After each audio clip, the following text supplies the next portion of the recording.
What's up, everybody? Welcome to Cinema Trip Reviews. I am your host, Wyatt, and this week, once again, I'm joined by Vernon. How you doing, man?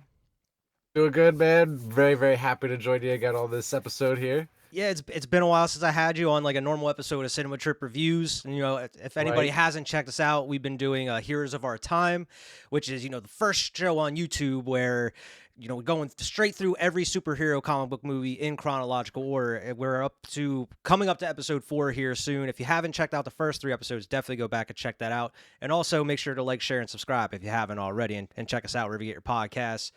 This week on the show, we are talking about the movie Ex Machina from 2014.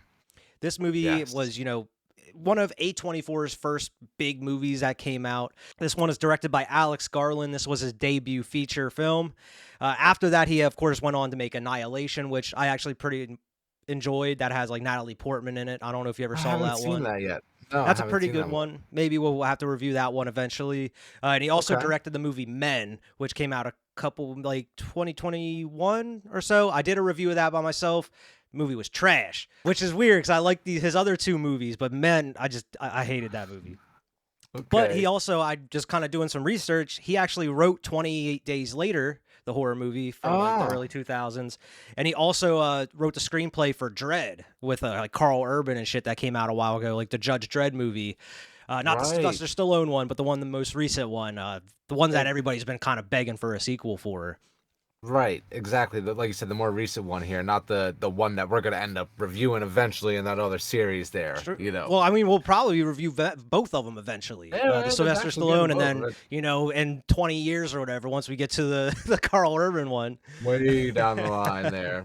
I was very excited to see this going in. Like you said, it was this guy's first movie as far as being the major director here, right? So Yeah. I was I didn't know all of that going into it, and it seemed amazing. I could tell that it was kind of low budget, but it didn't it didn't hit you in the face that it's low budget. It's beautiful, man. I loved the movie the whole way through here. I mean, we'll get deeper into it there, but just as a spoiler, it's a really good movie. Yeah, I mean, it's a perfect segue though. I mean, the budget for the movie was 15 million, which I mean nowadays that's not much at all. I mean, you look at nothing. Blumhouse making horror movies, they make horror movies for like 15 million, 15, 20 mil. That's fucking nothing compared to what else is out Yeah. here, like big budget movies. But I mean, it was for a budget of 15 million and ended up grossing 37 million. So it made, it made double its money back at that point. So I mean, it's definitely nice for a big, low budget movie from A24 at that time. This kind of boosts A24's kind of reputation, and then of course, they Yeah. went on to do like The Witch, Hereditary, and then now A24 is such a Now they're household name. huge. Yeah, it's huge Right. now. And I remember this being advertised. I remember when it came Mhm. out back then, and I never had any interest in it. And this is such a movie right up my alley. I can't believe that I've never seen it. And like you're the one that even suggested. You're like, yo, I know you would love this movie. So I'm Yeah. really glad you even suggested it here in the first place. But I do remember this being advertised back then, and it seemed kind of popular. Like they were making a big push for it, as Yeah. far as trying to get people to go see it. So I could see why it was successful, especially after seeing it here. People probably word of mouth got around and more people saw it. But Mhm. it was awesome, man. Yeah, I remember seeing it marketed like all over the place back when it was Yeah. coming out, and I feel like it was always one of those movies that like I had the intention of watching eventually. It just never happened. Like there was always other stuff I'd rather watch over this whenever it came to it. Right. But I actually watched it maybe within the past year for the first time, so I've seen it recently, and I was actually planning on doing a review of it at some point by myself, but like I forget what happened. I just didn't. Some other movies ended up coming up or I ended up getting a Yeah. guest or something. But this is definitely a movie that like I thought of now, especially with, all the AI, talk and controversy that's going around Yeah. nowadays. I mean, even in 2014, people were talking about AI when this came out, but even more so now with, the writer's strike and everything that's going on and just the state of AI in general in the world, like Chat It feels like GPT it and hits. everything else and deep fakes and shit is wild. Yeah. It feels like it hits hard in 2023 watching this movie because Mhm. of how close we are to some of the shit that's happening in this movie. It's just Exactly. it's freaky. It's freaky, but it makes you think about a lot of things. Yeah, and I mean, I watched it then, and I actually pretty much enjoyed it. I didn't really know what to expect. I don't even remember if I watched the trailer at that point before I watched it. Yeah, I actually ended up I really just went liking in. it. And I mean, watching it a second time, I think I was even more drawn in, kind of even because I knew what was going to happen a little bit. I kind of forgot Yeah. little bits and pieces of it, but it was kind of interesting, kind of see everything being put together since I kind of remember the big steps going along the way. But I think I enjoyed it more so this time than I did the first time. This was my first watch through, and I was on the edge of my seat the whole time. I feel like the music was perfect throughout the whole time, where it was kind of suspenseful, intense, and it was just like getting you like just always had me wondering what's gonna happen next type of Yeah. feeling, you know? Yeah, not just the music, but I feel like because this movie doesn't have like huge like action or like super exciting shit that's happening in it, it's such a slow burn, but it has a way of building tension just through dialogue and everything. There's Yeah. certain points in this movie where like you feel awkward because like, one of the main characters is confronted by like a secret he didn't think somebody else knew or whatever. And You're I'm like, like, oh shit, oh like what's going to shit. happen? Or you're like, how like the classic motif where it's like, the audience knows something that one of the other characters doesn't know or something. You're like, okay, when is this going to come up? Or like, it has a great way of building that tension just through dialogue. And a lot of it is just great acting in general, mainly by our boy Oscar Isaac in this movie Oh playing yeah, Nathan. he kills He's it. he fucking kills it. He plays Nathan in this movie. Donald Gleason plays Caleb. We have Alicia Vikander who plays Ava, and Sonia Mizuno as Kyoko. See, I knew I recognized her from somewhere. Sonia Mizuno who played Kyoko. She was in House of the Dragon for a little bit. She's like the one. I think she ends up like running the brothel, but she's the one that's like with Daemon Targaryen for a while, like in the Okay, I beginning and think everything. But she's okay, like the one I that's like the gotcha. master, like the master of whisperers and everything, like kind of how Varys was in the original Game of Thrones. Right. Okay. Yeah. It's because she did look familiar, but I didn't know what I knew her from. I had no idea. So I'm glad you Yeah, connected that I there. mean, I've only seen her in these two things. I'm sure she's in some Yeah. other stuff. I haven't really seen Alicia Vikander in too much, but I mean, of course, like Oscar Wasn't she in Isaac. Tomb Raider? She was in Tomb Raider. See, I didn't see that Tomb Raider though, because that one Yeah, was she based was. off like the newer game, right? Yeah, exactly. And I did see that Tomb Raider. It was all right. It wasn't no fucking Last of Us or anything like that. Like it's not necessarily the most well received video game movie, but it was all Yeah. right. It was Yeah, it, I it didn't wasn't really hear terrible. too much bad stuff. I just heard it was kind of like right in the middle, It wasn't really bad. It Yeah. wasn't really that good or anything. It was Um, like what I would picture, like imagine the Fantastic Four movie with the Thing and Reed Richards and Johnny Storm as Chris Evans, like yeah. that type of movie. It felt like that in 2020 or We'll whatever get the to fuck that that came movie out of it. in like 20 years as well, like 18 years or something. Eventually, we'll get that one down the line. It just felt like cheese a lot of the time. But Oscar Isaac, I mean, he's been in a ton of shit. I mean, Oh, he's a huge and star at this point, and this was probably like right around like when did he Force wasn't Awakens though. come out? 2015. So So that's this what I'm was like thinking. Like the this rise was even because before he got into the Force Awakens, he right? was Because in this was Drive. I don't know 2014. if you ever saw Drive with Ryan Oh, I haven't. Gosling. I rewatched No. that a couple months back, and I totally forgot he was in that. And I think that was like 2011 or 2010. And I Okay. was like, okay, so Because I didn't that's even I forgot he was in that. So probably he was in that. Got this role in Ex Machina, went to Star Wars, killed and then it. fucking blew up from there And and just then started now doing all this he's other in stuff. Dune and all this other shit, Right? fucking Moon uh Knight, Moon Knight. Oh my god. Star But Wars movies, and everything. I loved Oscar Isaac's performance in this role, Yeah. man. It was amazing the whole way through. It was just like dope to see him in this type of character where he's hmm like kind of like an asshole but like a genius at the same time, and it was just Yeah, we'll get to his character here in a minute uh when we're kind of going through it. Donald Gleason, I don't really have too much familiarity with him. I do know that he was in one of the yeah. Star Wars as well. I'm not sure which one he was in, but he played like one of the. He was like part of the Empire. He was like one of the generals in the Empire or something. He wasn't like a huge character, but he was in one of the Star Wars movies. Is he the fucking general that like He's the stands up to asshole. Yeah, and like I think Force Awakens and shit. I think that's him. You just blew my mind with that shit. I had no. You're 100% right. He looks exactly like same. He's the general who gets like force choked by Kylo Ren and shit. You know what I Yeah, mean? Like, yeah. yeah. Oh my god. That's fucking But crazy. after watching and like looking, I was like, I totally forgot he was, because it's been so long since I've seen those Star Wars movies now. Yeah, same. But yeah, it's crazy that they were in this, and then like a couple years, like a year or two later, they both were in Star Wars or whatever. Pretty That's wild. insane. But yeah, man, I mean, just a little behind the scenes type stuff.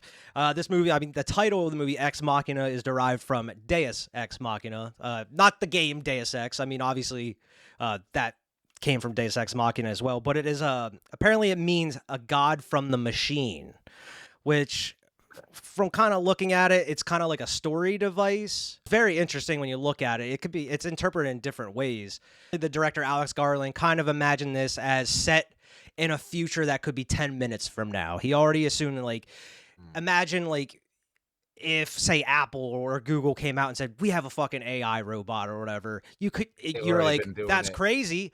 But at the same time, you believe it. You're like, okay, that makes Yeah. sense. And he's like, this movie, when you watch, just imagine this is a future like from 10 minutes from now. It could happen at any point. That's how far, and especially now, 2023, not even 2014. Yeah. We're even Because closer, it's probably. like this shit could be happening right fucking now. Yeah, That's what it seems there's like. videos on YouTube of like robots kind of looking like Ava, like just Yeah. the heads or whatever, just talking and everything. It's pretty wild shit. But this movie did win the Academy Award for Best Visual Effects. I mean, they're Okay, mostly, I would awesome. assume, with like the AI and the robots and everything. Right. Other than that, there's Of not how too much realistic. going on. Yeah. Like it really looked like a realistic, like especially when they're like, doing the skin and how it like it looks see through and all that. Mhm. So I can definitely see how they get that. That's pretty cool. I'm glad they were able to get recognition for that type of thing here. Yeah, and it was also shot at a hotel in Norway. They were looking for somewhere that has the locations of outside, like where at the beginning of the movie, where you see the helicopter flying over like all that ice, and then like just all Yeah. the fucking In the mountains. the lush forests and everything that cover the mountains, and then you have like that facility, and like the inside of it and everything is like a fancy ass hotel in Norway, I guess. But Okay. just his compound, and everything is so like, I love the design of it and Yeah. everything. And like I was telling you when we were in person, you've never seen the movie Spiderhead. But Yeah, I was gonna it say, reminds you me a said there was a lot. movie that kind of reminded you of this a little bit. Yep, and I know this came out before Spiderhead, but like it's the same kind of premise where there's like a billionaire who's got this secret compound island like off in the distance where like nobody knows anything. And he's doing his own secret research here, and it's like it's very similar. And it's Chris Hemsworth is the main guy there, so. I would definitely recommend it. We can even maybe do that sometime on here, but especially the very beginning of the movie reminded me of that. Okay. Just as far as how it was included there. Yeah, that was one of those movies I remember hearing about and seeing on Netflix. It's just not one I like actually went out of my way to watch or anything. But if it's similar to Right. this in a way, I might have to go back and check that out. Yeah, it's interesting. It's like that's about. I mean, it's similar as far as like experiments and doing things in a secluded area. Yeah. It does. It's not the AI story that this is. Yeah. It's a different type of experiments. It's worth a watch. I would say it's worth the watch. I mean, we'll hop right into the story here. For those who don't know, the basic gist of it is Caleb. I forgot his fucking name already. I had to have the list. Caleb, played by Donald Gleason. He works for like this huge tech company right at the beginning of the movie. It goes very fast at the beginning, kind of setting up everything. Works at a tech company. He's just kind of chilling.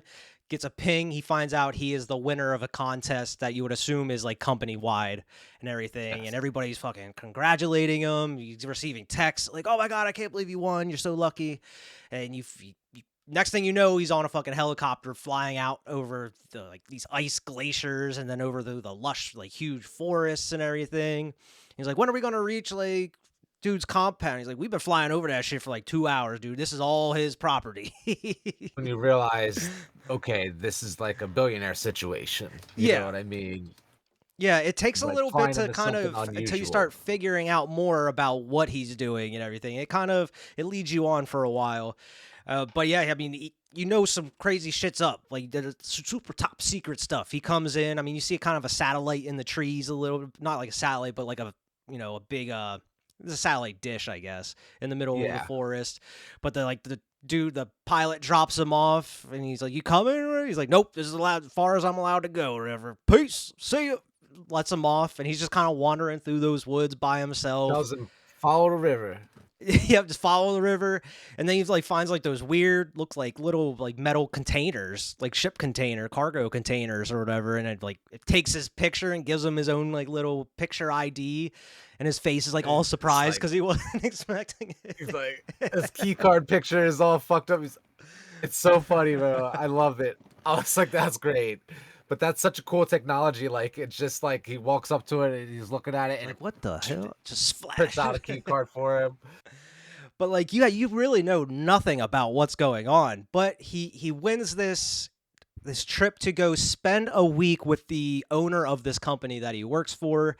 As you find out, this company is called Blue Book, which is the equivalent of like a Google, which is it's the biggest Yes. search, most well-known search engine in the whole world. Something And like 96% of all the world's searches go through this website or something like that, yeah, you know. this dude is That's like a a big deal. billionaire. It's Um, Google. Yeah, it's pretty much Google, and you find out the owner of this company is Nathan, and that is played by Oscar Isaac. Dude looks like straight Max Payne from Max Payne 3, like the bald Oh head with yeah. the beard and everything. Big beard, just jacked, working out all the time, Yeah, always wearing as soon white as he gets beater. there, he's fucking like working out and everything. Good, yeah, brother. Like, and that's one thing I even told Alex when I was watching this movie. I I was like, yo, he's working out. I just picked up the bear. I was just like, I was, pumping out a few curls while I was watching this movie here. He was motivating me to just kind of work out a little bit. So it was nice. I got a little bit of a workout while I was watching this here. Man, Oscar Isaac's such a great actor in this role. I mean, he based the character kind of off of Stanley Kubrick and his mannerisms, how he acts. I don't really know too much about Kubrick other than like kind of how he was directing and of course watching his movies. I don't really know too Right. much about him as a person and like how he acted, so I couldn't really like verify if that's true or not. But he kind of you don't know what to think of him through a majority of this movie. You can every single time you talk, like you see him and he's talking, it gives you that impression that he's not giving you the full story. He's not giving you Yeah. all the information that Caleb needs to know. Like he's hiding something, obviously, but he's kind of giving trying to him be a dude bro in a way. he's giving him just enough information to get the information he needs back, more or less. You know what I Yeah, mean? yeah, So, and like you said, he's just kind of like trying to make it as nonchalant as possible, but being kind of awkward about it at the same time, where he's a little bit too overbearing. You know, yeah. with the dude bro shit, he's like, "Oh, come on, man, I don't want that bullshit." Like, and it's just like, Yeah, trying to be your buddy and everything. Like, he's laying it on thick. But he offers him like, we're here for a week. We could honestly just fucking chill, get drunk, play pool or whatever. But he's like, but I have a test we could go through. The main reason that he brought him here is to go through this huge test that he has, and he has something cooking up. This isn't just a house. He finds out it's a research facility that only fucking Nathan, Oscar Isaac's character, has been living in and working with by himself. This dude's a fucking genius, apparently. he's like Tony Stark. Yeah, like Tony Stark in a way. He doesn't want to give him the whole story right away. He's like, listen, if you're going to do this, you're going to have to sign this NDA, this non-disclosure agreement. And dude's like reading through it. He's like, I don't know. I might need a lawyer for this. He's like, no, it's boilerplate. It's, it's regular shit. He's like, I don't know, access to my phone and like pictures There was and shit about camera and everything. And like, being able to find out about verbal conversations and like shit writing like that, and stuff like too and writing everything. and just like everything's like, I think I need a lawyer for this shit, man. He's like, oh no, dude, you're He's like, good. no, It's that's just boilerplate. That's standard." regular standard jargon. He's like, I don't think this is standard. He's like, no, it's not standard. But come on, man. Like, what did he He's say? look He's what like, the- listen, you could just take part. You could just kind of chill. We could get drunk, play pool, or I mean, you could wait until like what is it? What do you say? Like a year or so later until you find out what I'm working on, and then you're gonna be regretting it the rest of your life that you didn't take part in this. So what's it gonna be, Mhm. dude?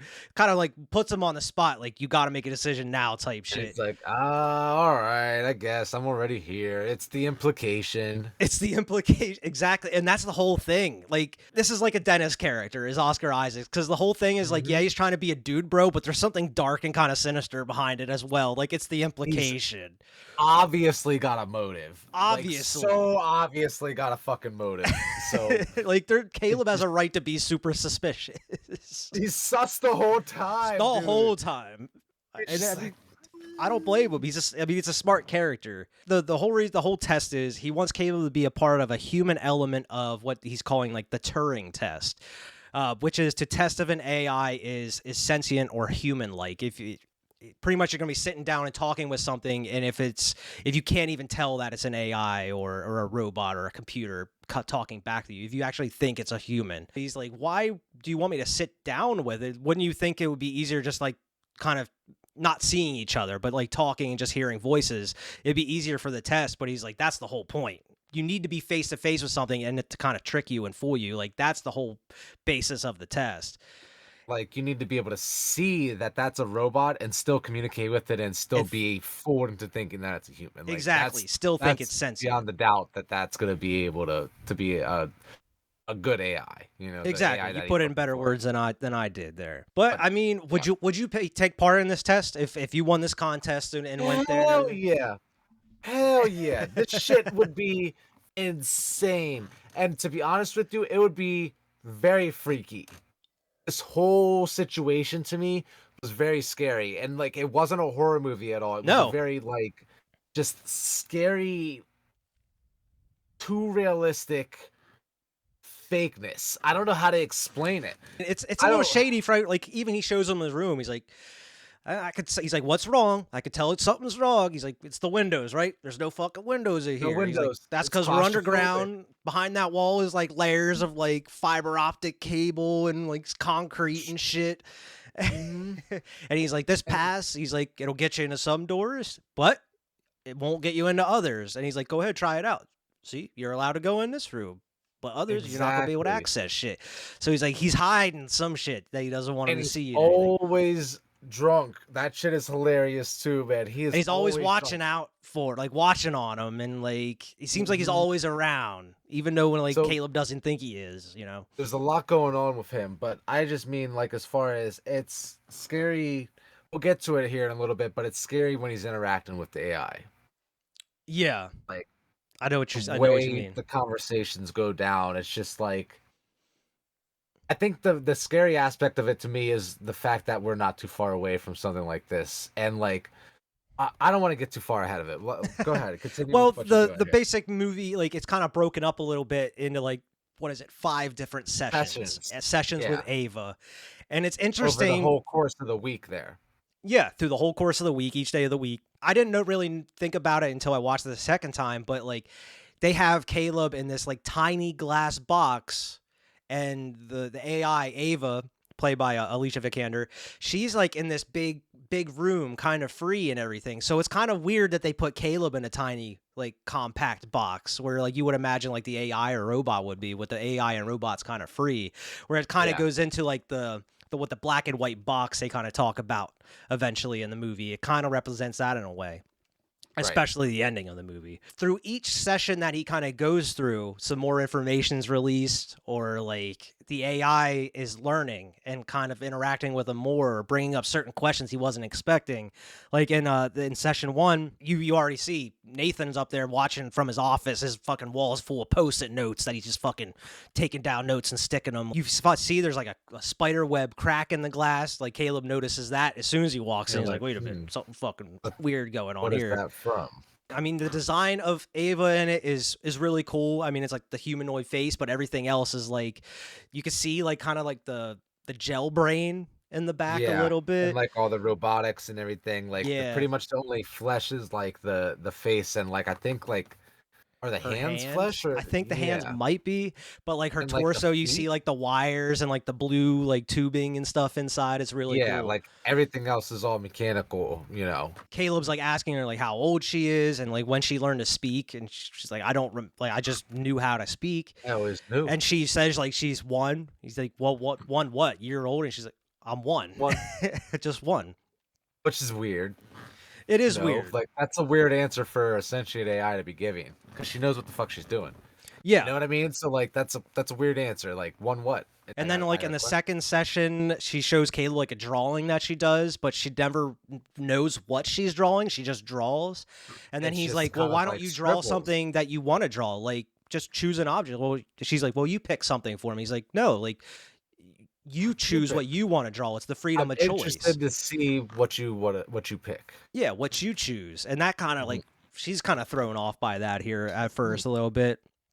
And then she's like starts going into like she wants to be his friend. and she's like wants to know about him more. She's like, you're here asking me questions and everything. I want to know more about you. Like Caleb's like, what do you want to know about me? She hits him with the, I'm interested to hear what you pick. And I'm like, whoa, this AI is learning. Holy shit. This is just like, So she brings it right back at him. Yeah. Yeah. And he's like, just even teasing Nathan what says that, what it like, feels like. because he even says, like, oh, she made a joke or whatever. He's like, oh, yeah, I noticed. She kind of threw that line back at you. And so it's like she's picking up on certain things, and it's very interesting how the progression through each thing is like through each session, because it ups the stakes, because it gets to like what session 3 before shit starts getting a little real, and you're like, what the fuck is going on?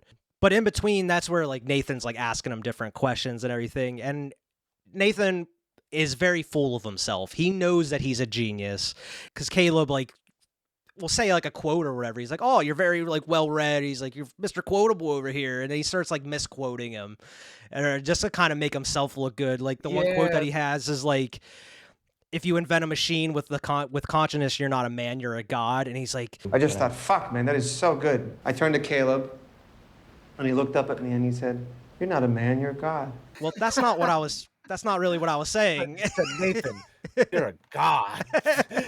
So that's not really what I was saying. I never said that. It's like, Nathan, you're a god. Like, I love that part. That part was a good part too. And he's like, what? He's like, I have so many questions. Like, I just like, how did you do? And he's like, Nathan, I'm not telling you how I did it. Like, that's for me to know. Yeah, but that's a dumb question to even ask. Yeah, don't ask me how I did it. NDA. Fuck you mean? Another interesting point, you see Caleb like throughout the nights, he's like just kind of chilling. He turns on his TV and he sees like security footage all around the compound, and then there's security footage of Ava's room itself, and he can see her in there drawing and everything. But you see Ava go up and kind of like she looks at the camera when she has her hand up on the wall. And and you're like, does she know that he's watching type shit? Then you get the first lockdown situation where they talk. You know, where well, I mean, like, well, he finds out he has like the lockdown while he's in his room, because he sees like he's watching her on the TV, and then the lockdown happens. He's like, what the fuck? I can't leave my room.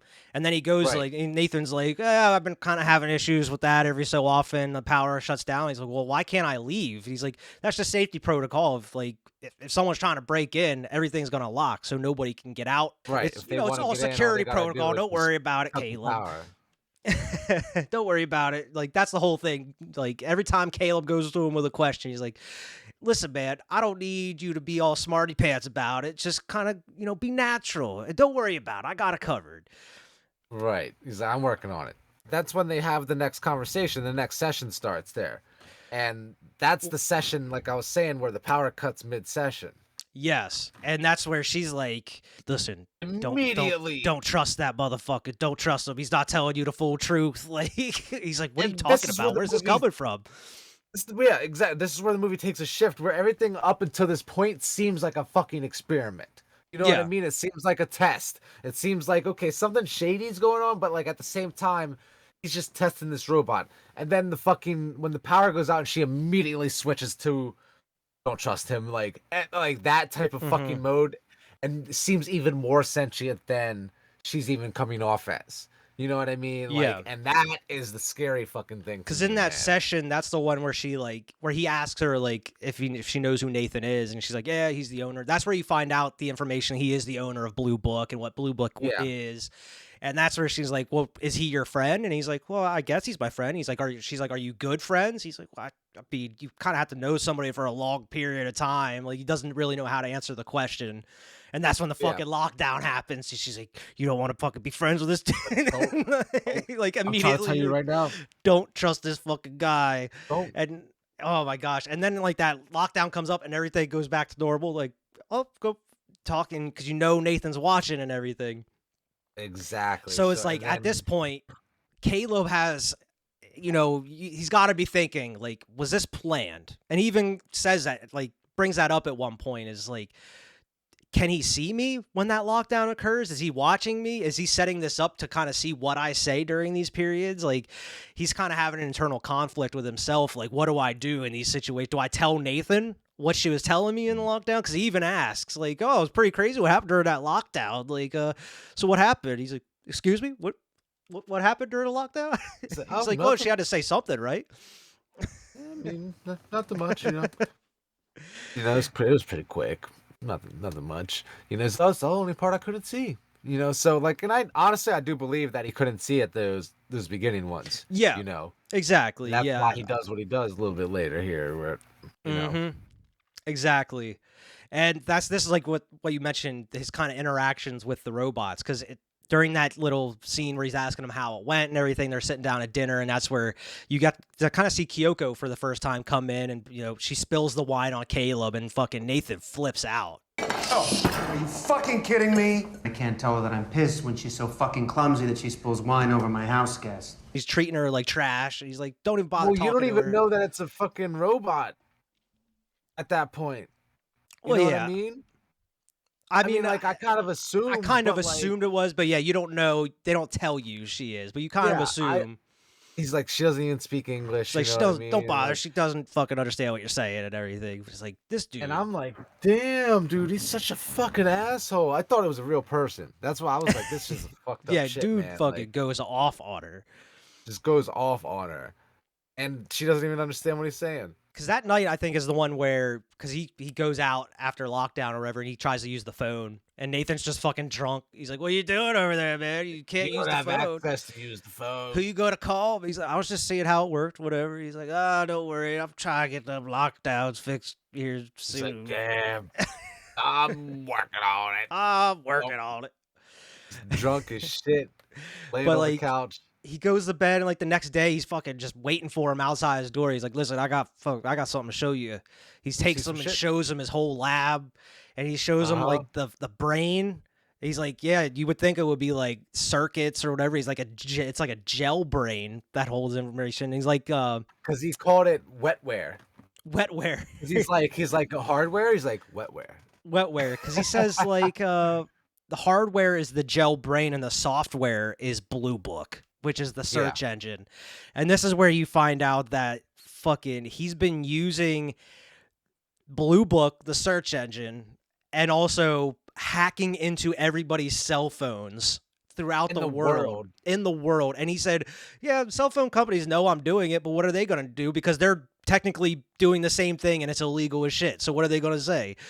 They're like, they can't prove that I do it because that'll prove that they do it. It's from some wild shit, because it gets thrown on you all at once here, but he's using everybody's search history and how people search stuff to kind of get everybody's like how people work. Like that's how sentiences work, is like how people's minds work by searching stuff through search engines and everything. And just facial recognition and speech, and that's how he's kind of using getting the robot's facial features and everything right, is like by seeing the facial recognition to the point where the AI can even be able to detect if somebody is lying or not. You know what I mean? Like being able to see by different, facial expressions that they're making. Like, I could tell that that's a lie. So like, the technology is insane. And it's even more impressive. Like, just it doesn't show you any of it, but it's even more impressive. Like, damn, this dude was down here by himself, just building these machines. Like, like that's fucking crazy. Super genius. He's a super genius. But like, even like Caleb's like afraid to touch everything. He's like has his hands behind his back. But like, Oscar Isaac is just like, he's just so proud to be showing this to somebody finally, it seems like. And it's like the whole time as he's telling you everything, like as a viewer, you're like, this is shady as shit. Like this dude, like Caleb's just kind of just taking it in, just acting like nonchalantly. But like internally you have a feeling he's just like, this is fucked. Like this dude should not be doing any of this kind of stuff.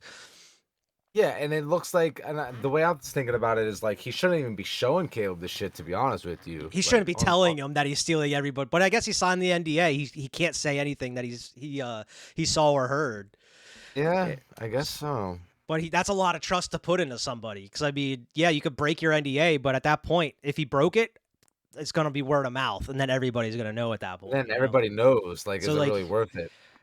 Yeah, I guess you can get sued, but at the same time, it's a whistleblower type situation. It's for the greater good of the world. For the greater good. Information, exactly. It's for the greater good of the game. But then you kick into Ava session 3, and this is where she shows the drawing that she did, and it was like a cube. Which it looks like the cube that Caleb sits in and talks with her, but it's like full of like trees and plants and life and everything. Yeah, that picture that she draws is just like the one wall in her room where it's like a, a empty space where there's like a tree. That it's like exactly what the drawing is. It's just like a window, but it's just that tree in there. Like that's Yeah. in her room. You know what I Okay. mean? So like at the end of the day, all she drew was something she sees every day. Mm-hmm. She didn't draw like it's still not It's an not something original. she chose to just like Yeah, draw. Like, yeah. exactly. It's something that she just sees every day. Mm-hmm. So I thought that was very interesting there. Yeah. And this is where she's asking her, like, well, if you went out, if you were able to go, like, 'cause he asked her if you ever been outside or been free, and she's like, no. He's like, well, if you could, where would you go? And she's like, a busy intersection. And he's like, well, that's kind of weird. I wouldn't expect you to say Why? that. And she's like, I would just like to observe, just kind of like see, human life, see how people interact and walk around. He's like, oh, so you'd be like people watching in a way, like Yeah, taking everything in. And it's like, that's kind of what learning. learning. Yeah, exactly. And that's exactly what the AI in Blue Book was supposed to do in the first place. But that's like just built into her now, and she's just made to learn and take in more information. And you see that she does throughout their conversations and everything. Right. So Um, it's working. yeah, and this is where she's like, I want to show you something. And she's like, you have to close your eyes and promise not to look. And she goes out and she goes into her room. She puts like on all these clothes that she has.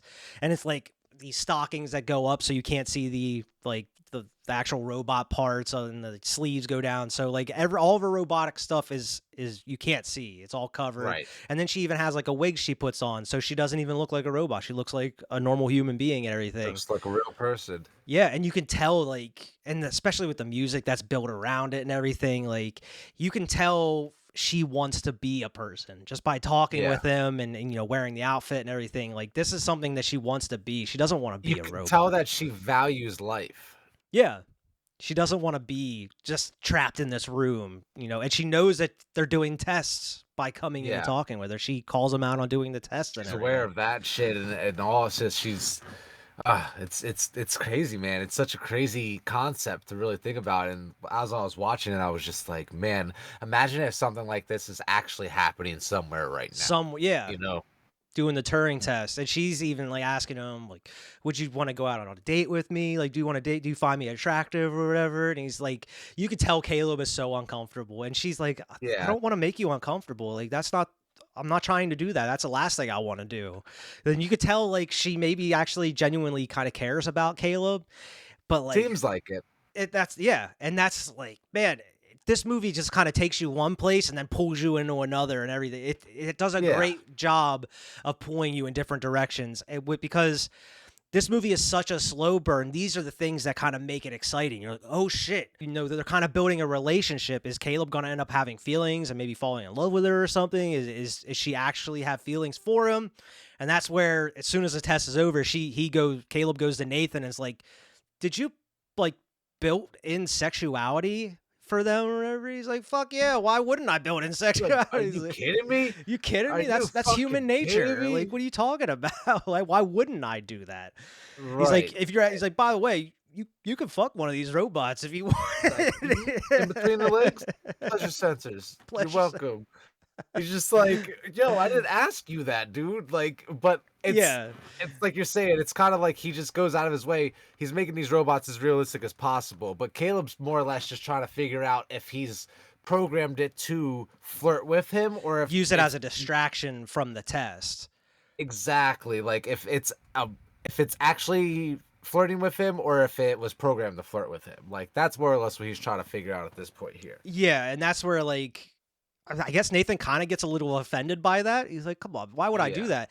And that's where he goes and he shows him like the Jackson Pollock painting and everything. He's like, you're pissing me off. Let's go. Come on. Yeah, you're pissing He me says off. some shit like that. He's like, you know what? You're really starting to annoy me. You're really starting to piss me off. With those questions.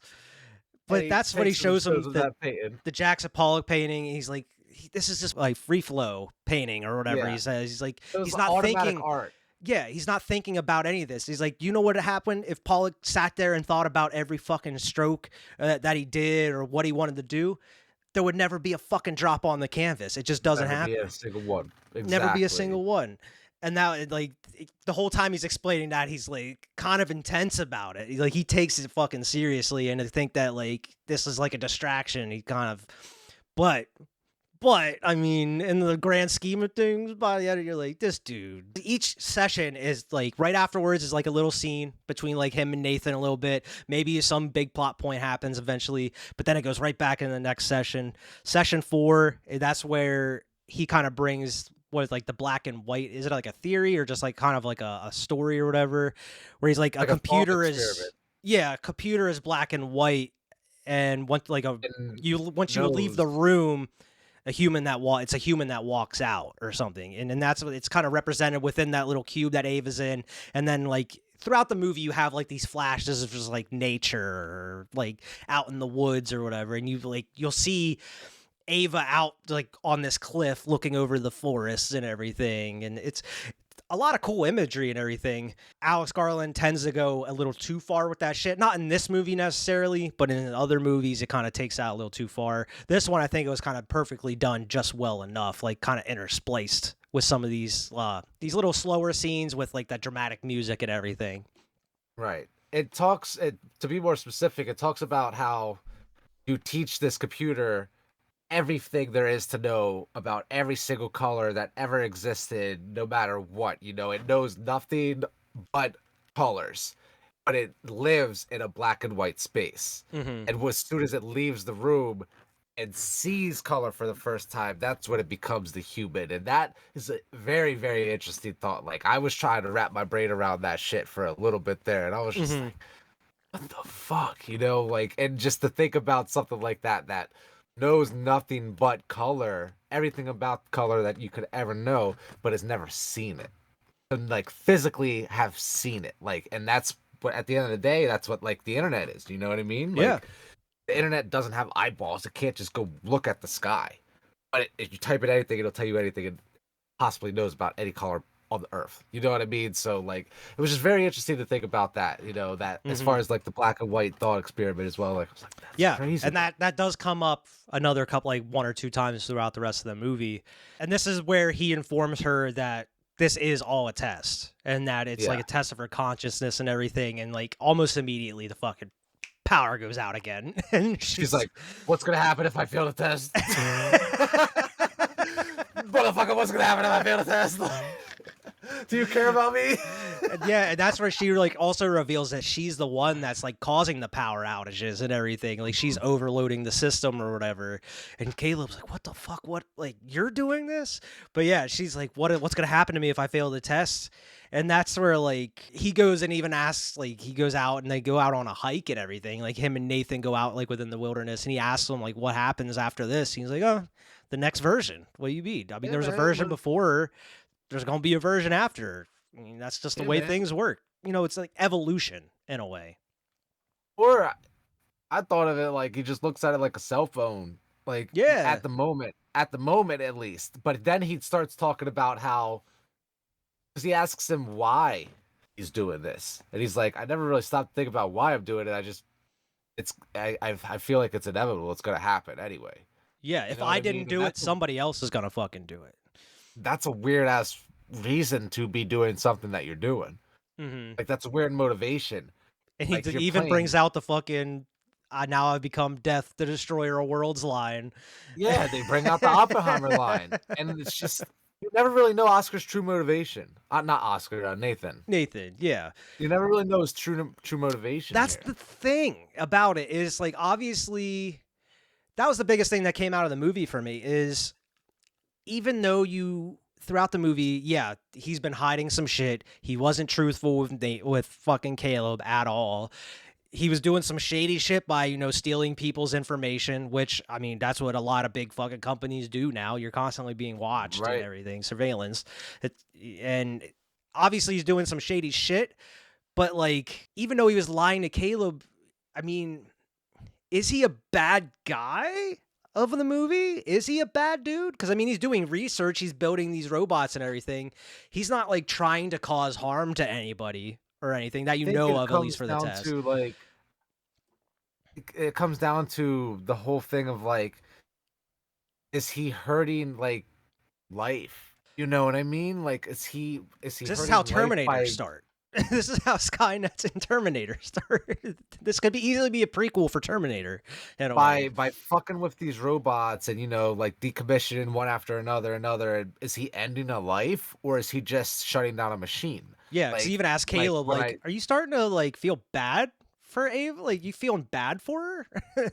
Yeah, like so, but at the same time, he views it as the next evolutionary step in a way.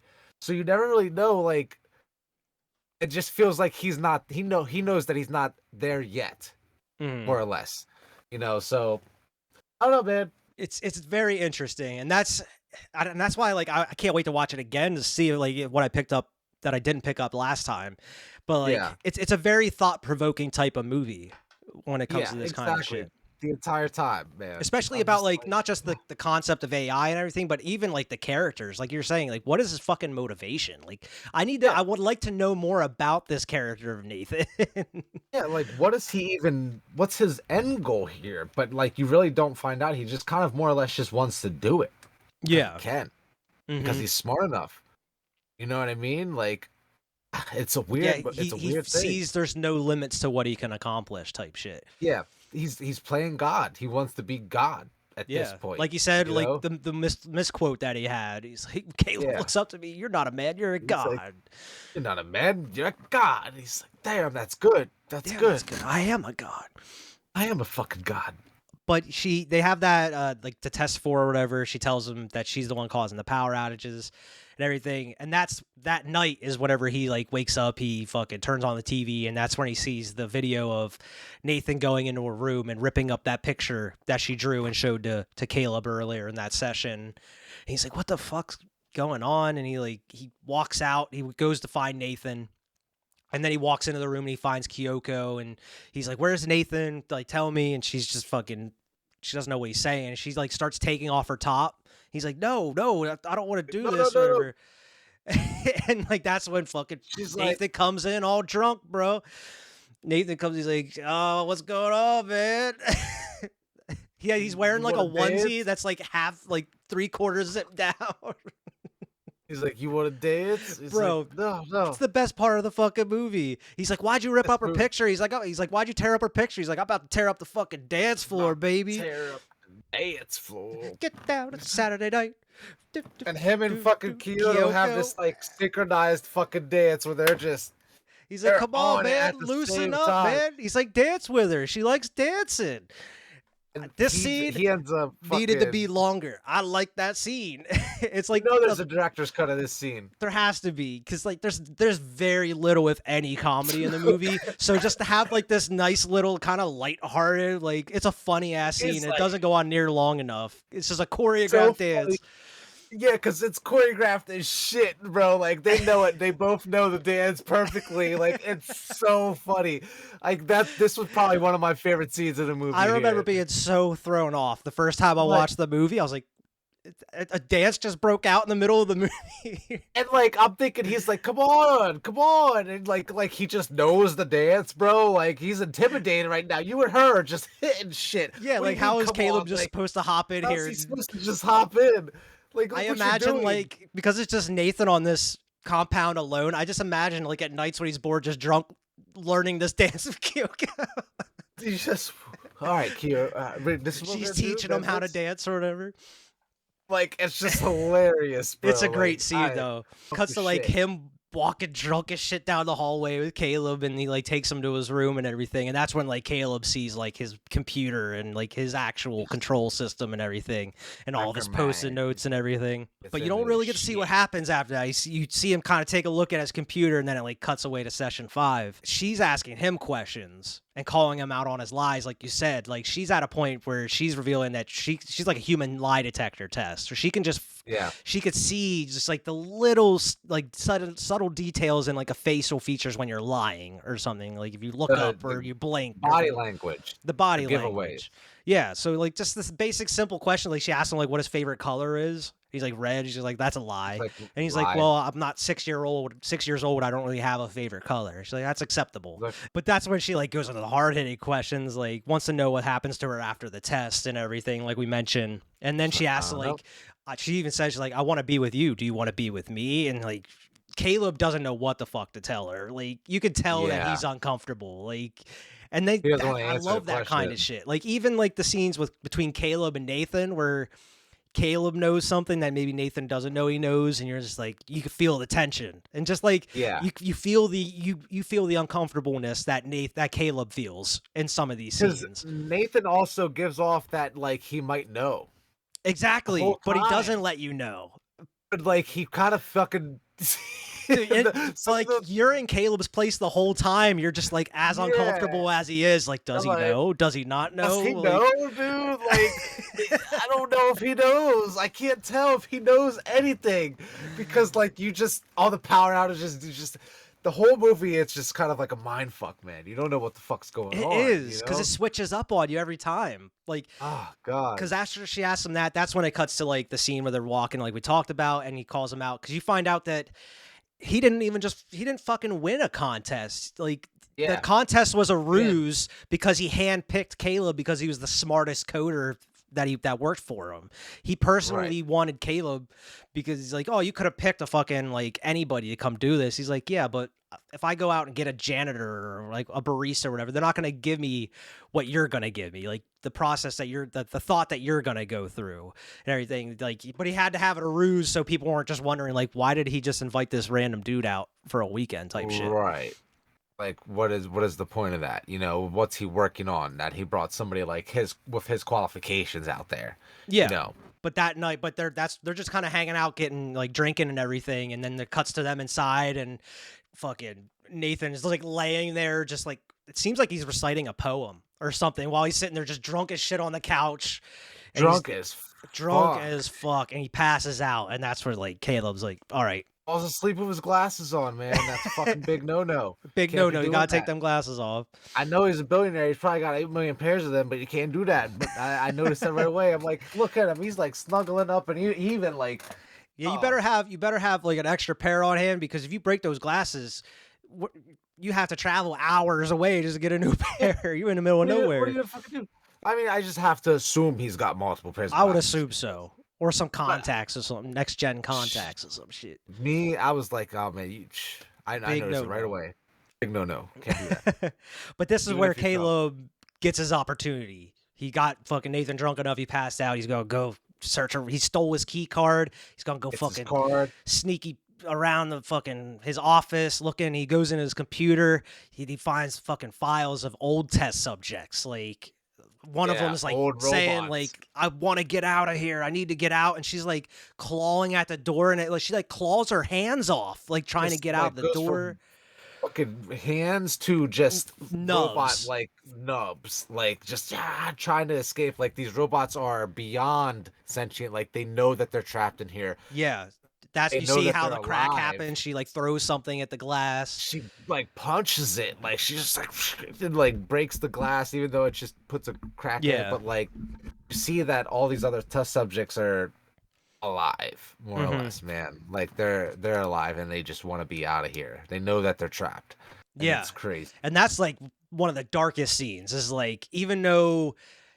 And it's like just coming right off of that scene where he's even asking Caleb, like, do you actually have feelings for these things? And you actually see these videos of Nathan and they're talking with them and seeing their reactions where it's like a human, like they want to get out. They're scared and like they're tired of being trapped. It's very dark. You start kind of feeling things about like these, even though, I mean, it's a movie, but you start feeling kind of feelings for these robots in a way. Like you're feeling bad for them. Nathan just treats them like robots the entire time. Exactly. He never treats them anywhere near human. Yeah. So that's very interesting. It's like what he says to Caleb earlier. He's like, I'm kind of like their father. You're just like their first boy they ever saw. Like maybe she's going to have a crush on you. Like Exactly. Like, do you blame her? That's when like Caleb's like, what the fuck's going on? He walks into his room.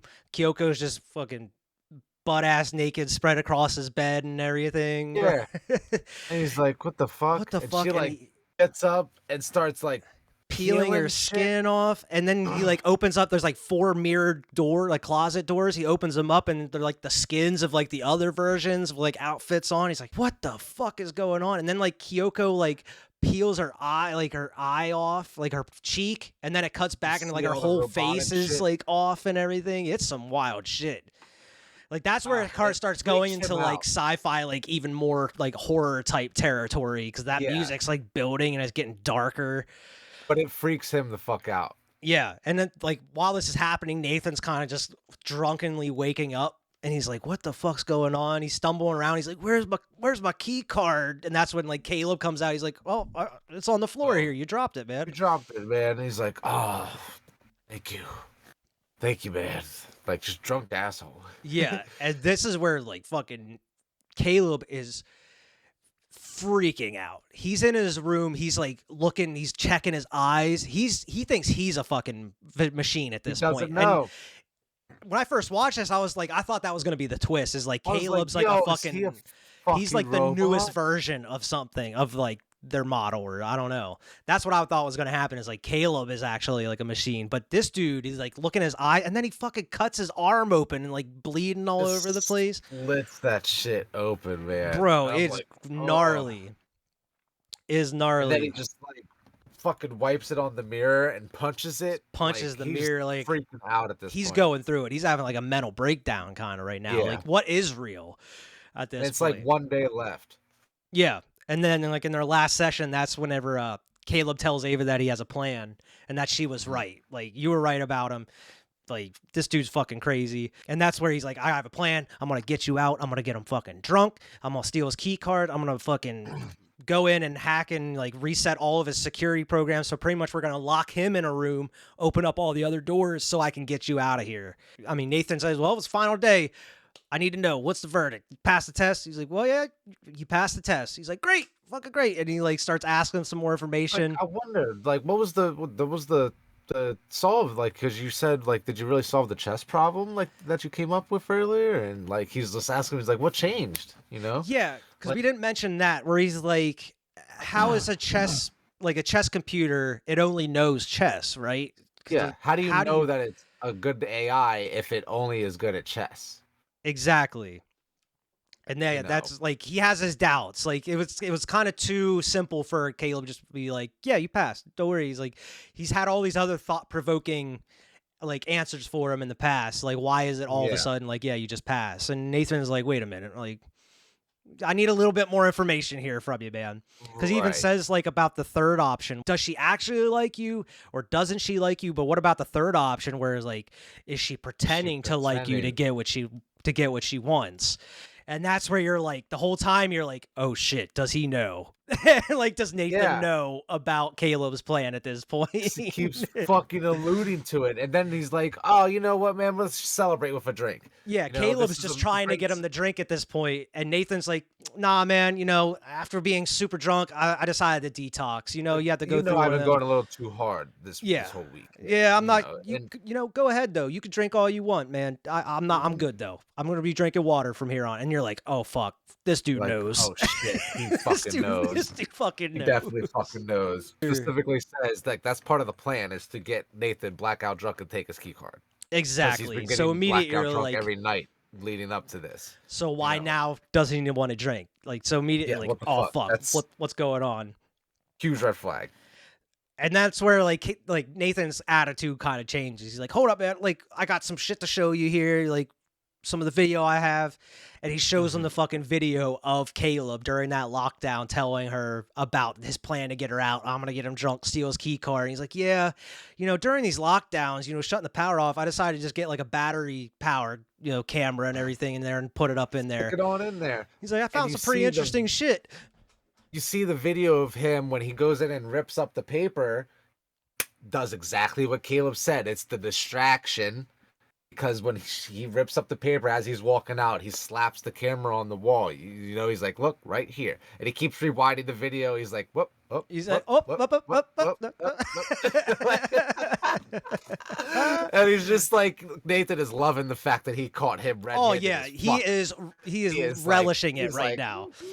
Look, he's living it. What do we have here? You know, like, he's just like... And he even, like...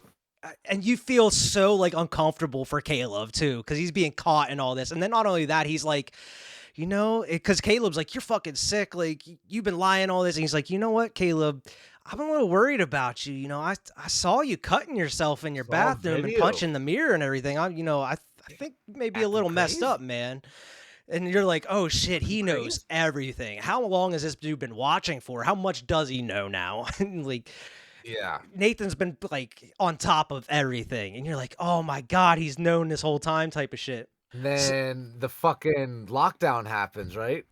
Well, he finds out that like this is kind of like the villain explaining their whole plan to like at the end of a Bond movie or whatever, because that's when he tells them that like the real test is Caleb. Caleb's the actual real test. It's not just fucking Ava. Ava was like the rat in the maze that needed to figure a way out using Caleb, and he used his own. She's good enough. Yeah, to prove that she's good enough, and he used Caleb's own data from his phone, like his search history. Like he went through and saw his porn history to fucking figure out what type of girl he liked and everything. Based the face off of it. Yeah, exactly. Exactly. Like so he straight up used his own profile.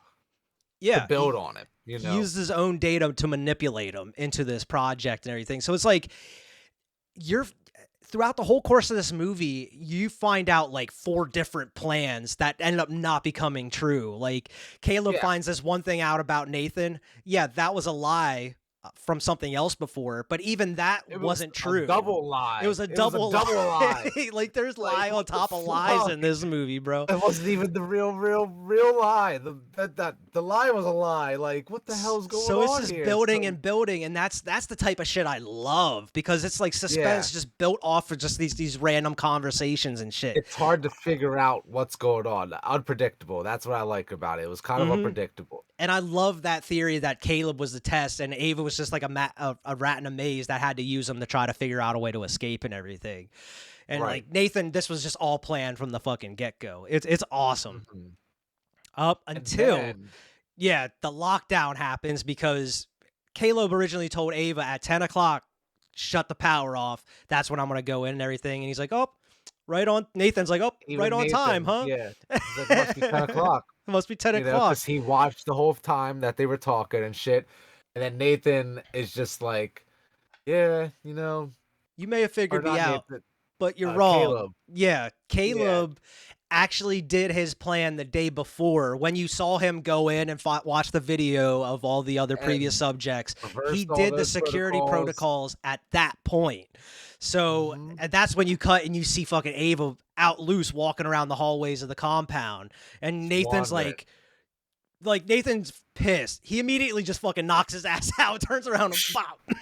Wow. It was just one fucking hit. You're wondering why why every now and then you see him lifting weights specifically for this part where he fucking knocks his ass out in one punch. Like, it's just wild how quickly he just looks at him, just pow, just knocks him out. Like Nathan goes 0 to 100 real quick, and that's when like he fucking drops the weights off the dumbbell and has the fucking metal bar, and that's when he goes out to fucking find Ava. And then Ava like walks in down the hallway and sees Kyoko, or Kyoko comes out and sees Ava looking at the faces on the wall. Because like Ava's like, what the fuck? Why are these faces like these are the other subjects or whatever? She runs into Kyoko and she's like whispering something to Kyoko whenever Nathan comes down the hallway, and fucking they turn on him real quick. And then she just starts running towards him and just jumps on top of him. They kind of have like a wrestling match. It doesn't seem like as robots they have like superior strength though, because he was like throwing her, like got on top of her relatively fast. Probably not. Maybe he didn't program it necessarily like that. He's like, if one of these gets loose, I need to be able to handle one of these, maybe. But you see Kyoto's got a fucking blade. And she has that knife. You know, and he stands up and like walks right into it too. Well, he smacks fucking Ava's arm off for like with that pipe. Dumbbell. Like they're fighting, you know, a lot of stuff happens, but he ends up standing up. He's kind of backing up, and like you said, she just slides right up into that knife. He's like, oh my god, and he turns around and looks at her and like fucking smacks her with her fucking jaw comes off, rips her jaw off, and so Kyoto falls down, and then like she's pretty much dead, I guess. You know? He pulls the knife out, and that's when Ava fucking like lifts up and grabs that knife and fucking sticks him again, and he's like, what the fuck? This wasn't supposed to happen, type shit. He's walking down the hallway, and he just fucking dies like in the hallway, man. He just and we didn't even mention whenever Caleb was watching the videos of the subjects, when Nathan was in that room talking with Ava asked him, like, how does it feel to create something that hates you? And like that's where like this animosity kind of comes from when she gets released. And I love that line, is like, how does it feel to create something that hates you? And it's like, damn, like what has, like, other than what we see in these videos, what has Nathan been doing to these things? Because we know that he's fucking them, because there's 2 points in the movie we see him like making out with Kyoko, and then she's like laying naked in his bed behind him while he's on the computer at one point, like sleeping. Like, yeah, and that's so why, Kyoko's like his main chick. I thought it was like a slave situation where he just kept this, like, I thought it was a real person, a real man. lady, yeah. Yeah. But like he made it like his version of like a perfect wife. Like she can't understand him, she can't speak back to him. She only does what he tells her to do. Like that's his version of like a perfect wife. I assume perfectly choreographed dances. Yeah, like we could fucking. They could bust that out whenever the fuck. Check this shit out. Oh my god. But there's still some more twisted turns left. Like even with Nathan dead, man. So Ava goes out and she walks into the room and finds Caleb and everything, and she walks out and she walks into the room where they, you know, like the different closets and everything, and I love like that music just kind of builds up. Like she looks at the closets and sees the different skins, and she's slowly like covering herself in like the skins, and she's actually like made herself whole. She's like a human now, and she has her own like fully human. Yeah, fully human. She has clothes and everything, and that's when she fucking walks out, and like she talks with Cable a little bit, and she's like, "Yeah, well, I have my own little plan here, buddy. This isn't all yours." She ends up locking Caleb within the facility in his own black and white room, and she's the computer. Looking glass. Yeah, she's the computer that ends up walking outside into the real world and seeing like colors, like you were saying, the whole black and white room situation.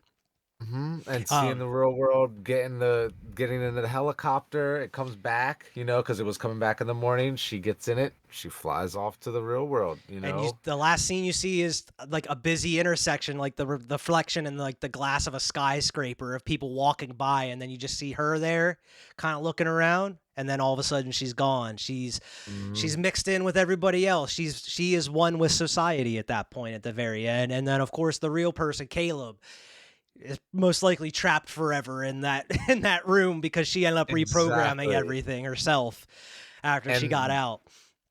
It's just like a huge reflection. Everything seemed like it was reflections in this movie. Yeah. You know, the beginning and the end, like with him flying in on the helicopter and her flying out on the helicopter, like it's just all, and him trapped in there at the end, or her trapped in there in the beginning. It's just like it mirrored itself. Yeah. Like, it was so fucking interesting, dude. Like I loved the thought process behind this movie. I love the way they portrayed everything. I loved how they carried everything out. I love how it was paced. I love the suspense. Like there was a lot to like about this movie, and a lot to be kind of worried about, like I said, because it seems like we're getting close to this type of thing actually being a reality, and that's what kind of worries me. But she wasn't necessarily evil, so it's just she wanted to be free. She wanted to get out. Yeah, she just wanted to be free because she was alive. She did have her own soul in a way. That's the weirdest thing. Like how? Yeah. And what else would?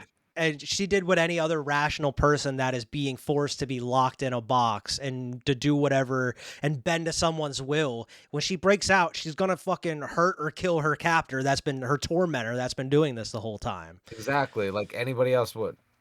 Yeah, like anybody else would. It's not like she's just going to go out on a murder spree out in the real world or anything. And she doesn't. She doesn't. I mean, that you know of. I mean, she wants to observe. She wants to be a human.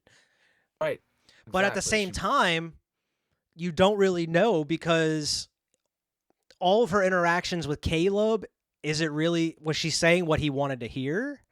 Or like, do we really know the truth behind Ava is the real question. Is like everything else in the movie, is it really what it seems up front, or is there more behind it? She was executing the test, and she did it.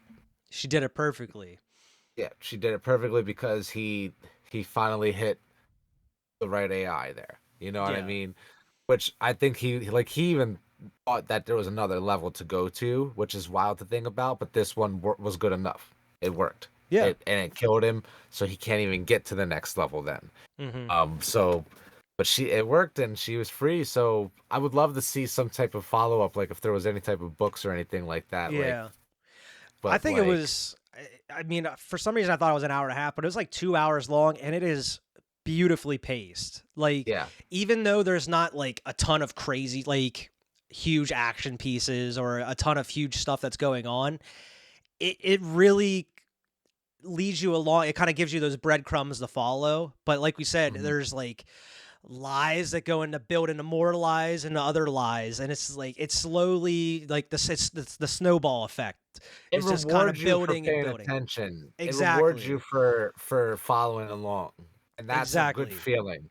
That's a really good feeling at the end of the movie where you're like, damn. It does a great job of averting your expectations, because just when you think it's going to go one way, it zig one way, it zags another way. And you're like, oh shit, what's going to happen now? And then as soon as you believe something, it shows you something like, oh, okay, that's not what I was expecting at all. Or like, I thought it was this way when it was really this way.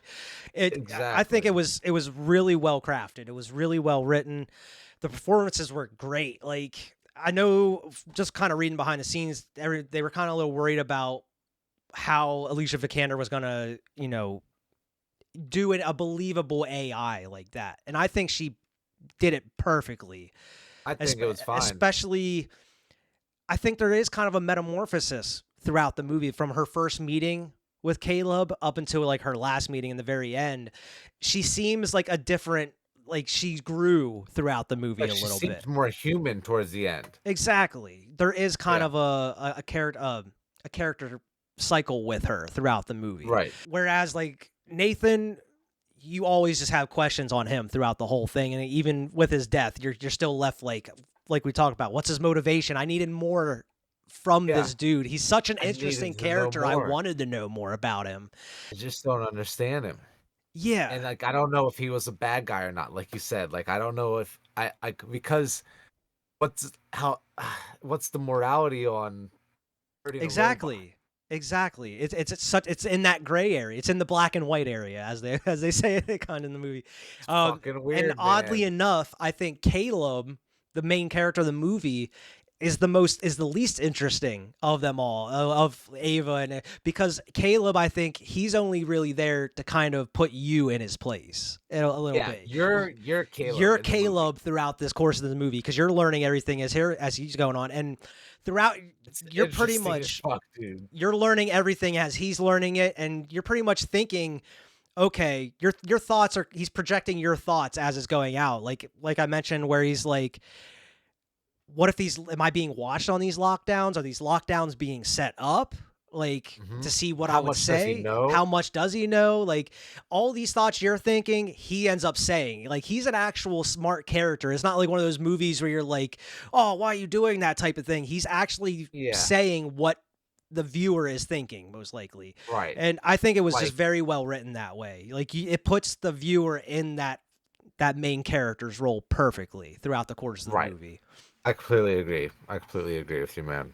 But yeah, I mean, the music in it does a great fucking job of kind of taking you to those dark places and taking you to those kind of beautiful places, like when Ava was she was finding her own skin and finding her own self there at the end. It had a great way of building up the tension in those certain parts, and I think for a directorial debut, Alex Garland knocked it out of the fucking park with this one all around. It was beautifully shot. It was well crafted, well put together, and extremely well paced. I don't know if I would say out of like a buy it, rent it, or miss it like we normally do. This one's kind of a hard one, because I really enjoyed this movie, but I wouldn't necessarily add it to my collection in a way. I would say like it's a must personal favorite. Yeah, it's not necessarily one that I would need to own, but it's a really, really good fucking movie, and it's something that everybody should see. It's a must rent. A must rent. A must rent or stream. A must stream. Like at least check it out on streaming. You don't gotta buy it, But this is a movie I would definitely say everybody should see. I've already recommended it to one of my friends at work. You know what I mean? So Yeah, it's I, currently I'm streaming on HBO, on not HBO, it's on Max. It's just Max on Mac. now, but it's Sorry. currently streaming on Max. It's been streaming there for a while because the original time, the first time I watched it, it was on Max. So I mean, Yeah. it's still So on check there. it out. So it should Check be it on out. there for anybody who's watching this video. Hopefully, I highly recommend going to check it out. It's a very well crafted movie, and I mean it's completely A24, agree. and I mean there's some misses with A24, but more often than not, you're gonna hit pretty good with an A24 film. Oh yeah, and this one definitely does, man. So I'm excited to get on to any other reviews that you have for me here, man. This one was a great movie you suggested, and I'm super happy that we did it. Like I said, this is something that I kind of knew about in the past. I remember seeing all the advertisements, but I never ended up watching it, and it was awesome. I fucking loved it. So Yeah, I'm really glad I we really watched it, enjoyed man. it.